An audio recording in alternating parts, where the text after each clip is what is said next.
The video delves into the disturbing case of 58-year-old mother Colleen Rebello, a tale so unnerving it resembles a horror film, yet every part of it is heartbreakingly real. It started as an ordinary afternoon in Perth. The home was calm, the shower was running, and a teenage boy was calling out for his mother.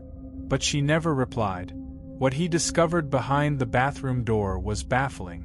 Something was clearly wrong, and as more details emerged, the situation only grew more unsettling and frightening.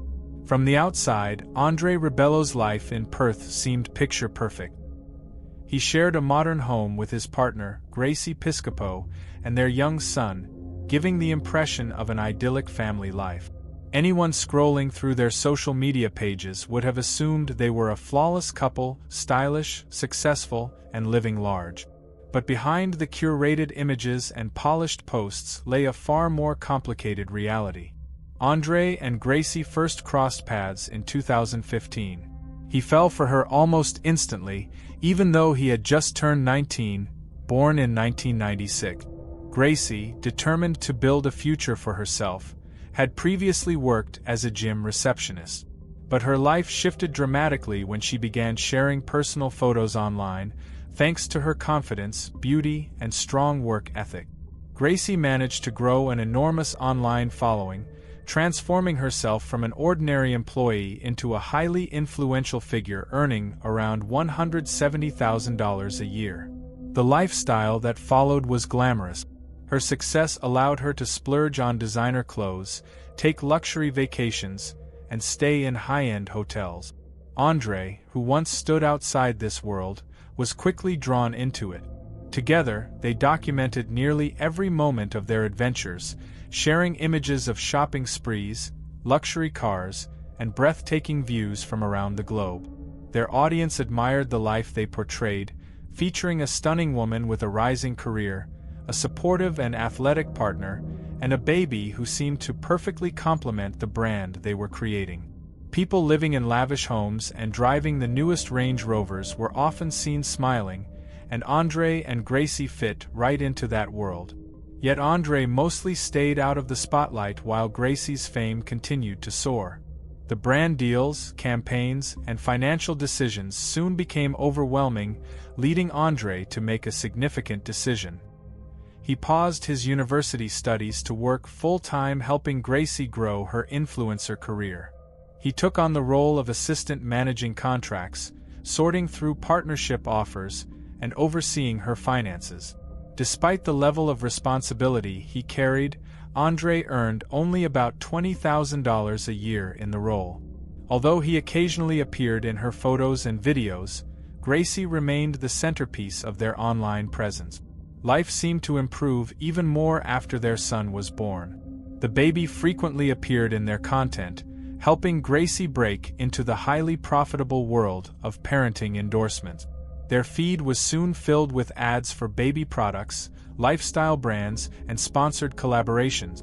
Both Andre and Gracie spent countless hours each day creating, refining, and maintaining their digital presence.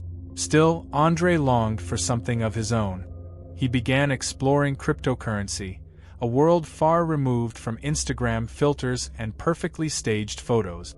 To him, it was a fresh field where he could build something independently and maybe achieve the same kind of success Gracie enjoyed. Hopeful and confident, he often reassured Gracie that their investments would eventually pay off, even if there were no immediate result. But not everyone shared Andre's optimism.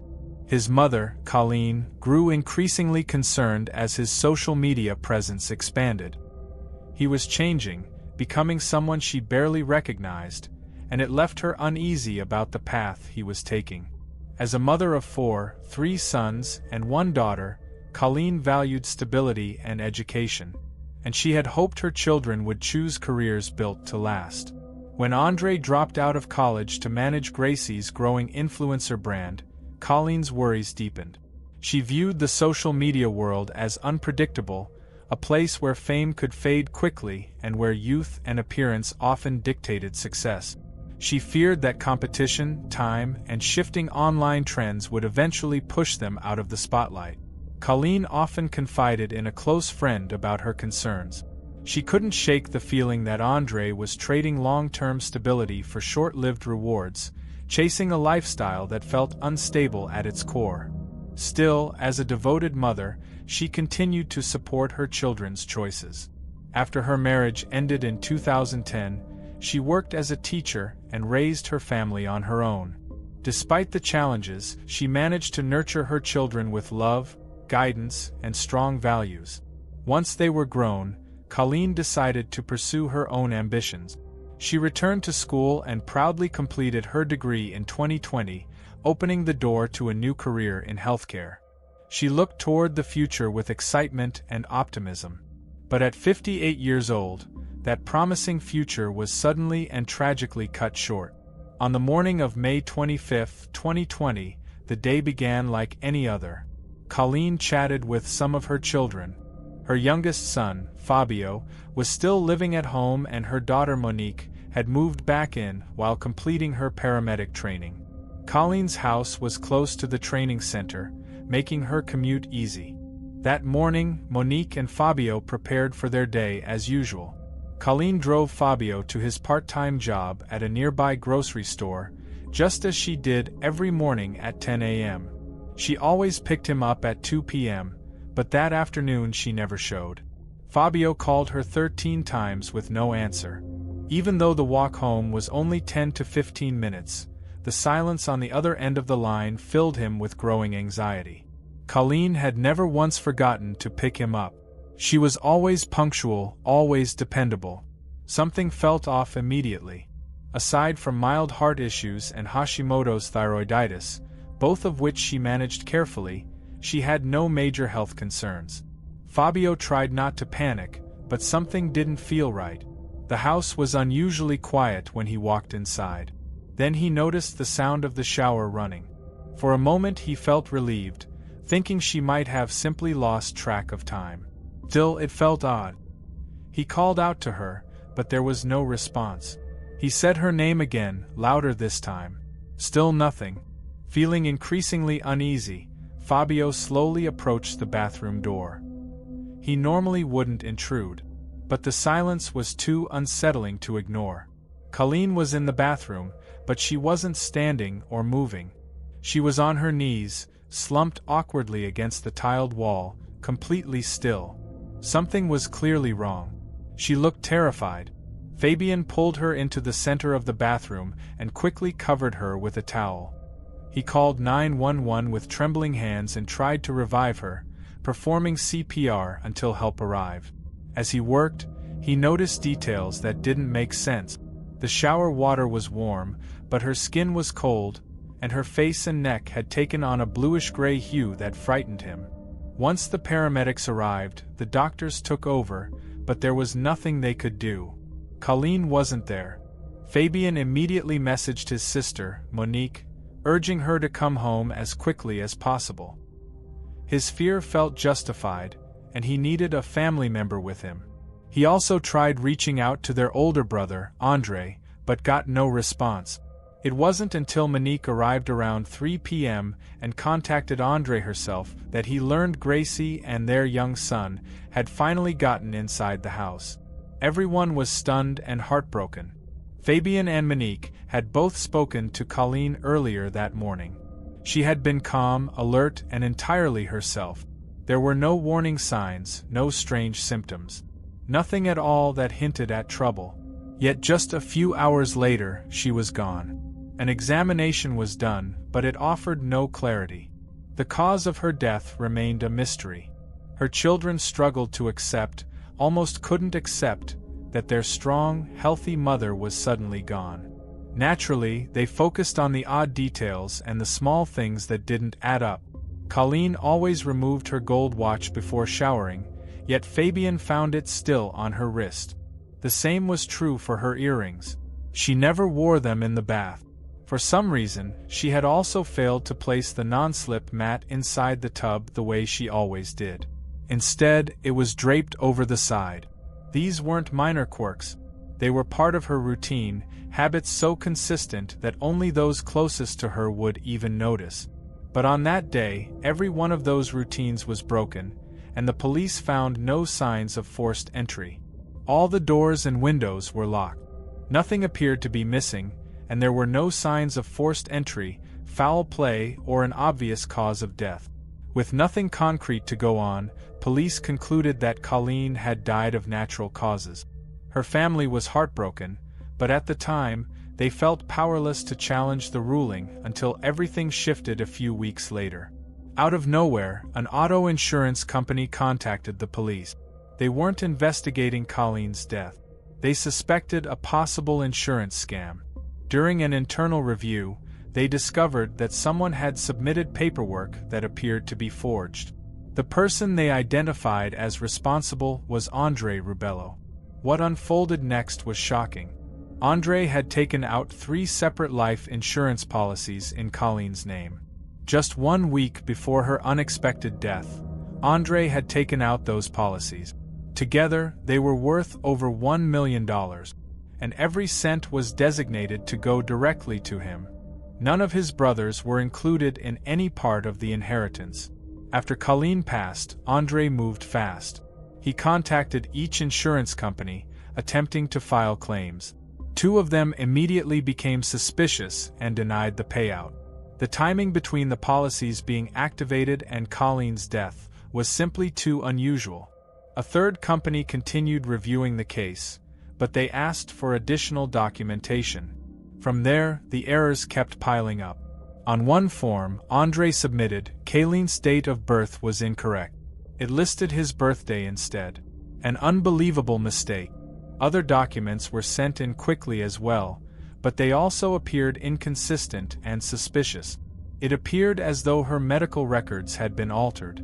One document claimed that Colleen had died from a subarachnoid hemorrhage caused by a ruptured aneurysm, but that didn't match the findings of her official autopsy. Even more troubling was a supposed will that Colleen had allegedly written and signed, naming Andre as the sole heir. There was no mention of her other children and no hint of fairness. Her family was stunned. As investigators dug further, even more fabrications surfaced. Attempts to make the new will seem legitimate. Andre had submitted falsified psychiatric assessments and, astonishingly, had even used AI to create a voice recording that wasn't his own. He claimed all of it was meant to prove the changes were legitimate. Layer after layer of lies appeared as more evidence surfaced. Andre tried to justify everything. He insisted that his mother had been fully aware of the plan. According to him, the will and the insurance policies were part of a long-term financial strategy. He said Colleen had asked him to take care of the paperwork and finances, promising he would eventually divide the inheritance equally with his brothers. But the police didn't buy any of it. Every part of Andre's story looked suspicious. The forged documents, the mismatched insurance dates, the timing of Colleen's death. For the rest of the family, it was a betrayal that cut deep. They had already lost their mother, and now they were forced to face the possibility that their own brother had deceived them. It was the hardest part for them to understand. Colleen had named only Andre in her will. Why would she make that choice? Why not include Monique, Fabian, or Julian, the eldest, and the one everyone expected would eventually take on the role of leading the family? Colleen had always been fair. She treated all of her children equally, and they both knew how deeply she loved them. That made the situation feel even more unsettling. Julian, the oldest, moved into her home to begin organizing her affairs, despite his grief. He was determined to bring some order to the confusion. But when he went to gather her documents, her driver's license, personal files, and other important paperwork, he discovered that everything was gone. Andre, his younger brother, admitted that he had taken them. He claimed he had taken the documents to manage the transfer process. But then something even stranger came to light. All of Colleen's mail had been redirected to Andre's address. The rest of the family couldn't understand why. There was no reason to change the mailing address. Fabian and Monique still lived in the house. The decision felt deliberate, carefully planned. And as more questions arose about Colleen's death, suspicions about Andre's intentions only grew stronger. Could he really have orchestrated his own mother's death for money? Police began re-interviewing Colleen's children, Andre's partner Gracie, and other relatives. Then Colleen's sister provided a key piece of new information. Around 1:30 p.m. on the day Colleen died, she had stopped by her sister's home and noticed a car parked in the yard. One she didn't recognize. She hadn't thought much of it at the time, but a few days later she saw the same car again. This time at Colleen's funeral. She also noticed Andre and Gracie arguing. The implication was unsettling. It suggested that Andre had been at Colleen's house far longer than he had ever admitted. His brothers had no idea he had visited their mother that day. Up until then, he had never mentioned it.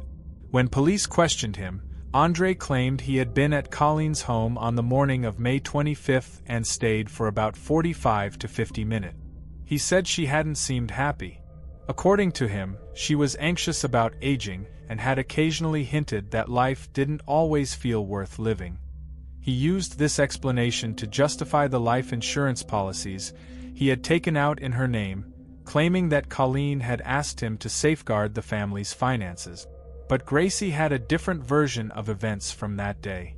She remembered getting ready to go out to lunch with her cousin while they waited and noticed that Andre was missing. She had no idea where he had gone, as he hadn't told her. Her phone records showed she had called him 12 times, but he never answered. Frustrated and worried, she even sent him a message. When Andre finally returned home around 2 p.m., he acted as if nothing had happened.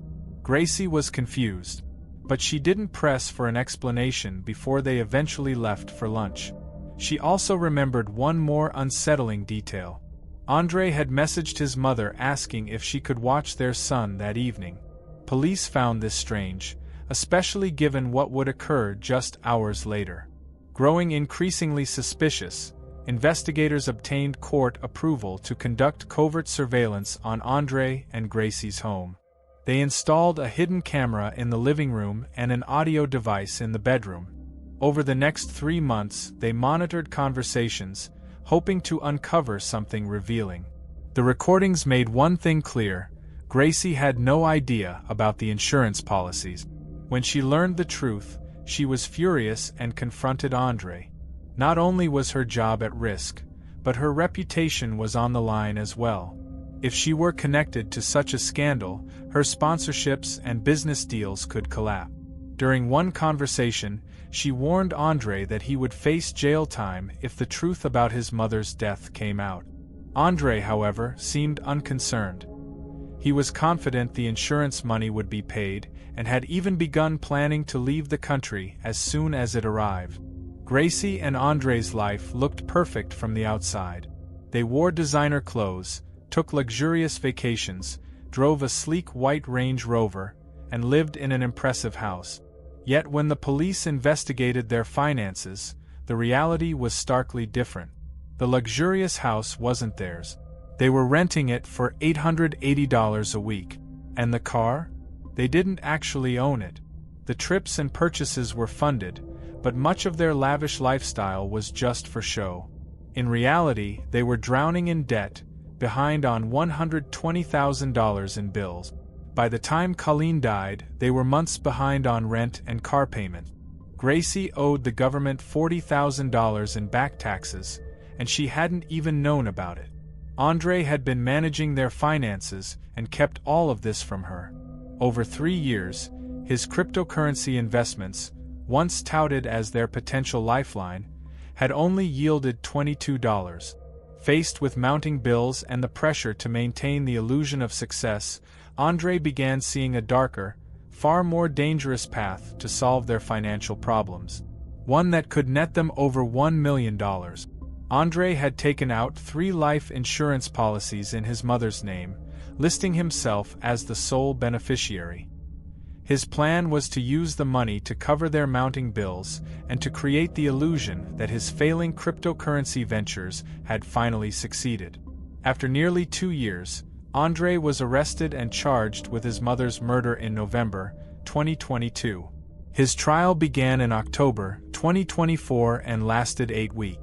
He was linked to the crime through substantial physical evidence. While the exact cause of Colleen's death remained unclear, experts noted that it was possible to suffocate someone without leaving obvious signs. Later, minor cuts and scrapes were discovered on Colleen's arms and eyebrows, indicating that she may have struggled or been restrained. One theory was that Colleen might have been suffocated with a pillow, though this was never confirmed. During the trial, the timeline emerged that contradicted Andre's statements. At 1:30 p.m., his aunt had seen his car at Colleen's house. Andre claimed he had already left, but evidence suggested he remained there far longer. At that same time, he had missed several calls from Gracie, a behavior that was completely out of character for him. Investigators also discovered that Andre had wiped his computer clean after July 2020. There were no files, no browsing history. It appeared he had deliberately deleted information. Compounding the suspicion, the insurance policies had been purchased just days before Colleen's death.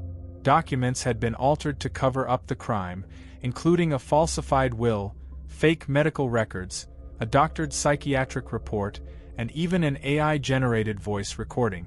Andre pleaded not guilty, but on December 5, 2024, after 2 days of deliberation, the jury reached a unanimous verdict. He was guilty of murder. The man who once ran a digital business with his partner and curated a life of filters and followers now faced a starkly different reality. A world stripped of illusion, confronted by the full weight of the truth.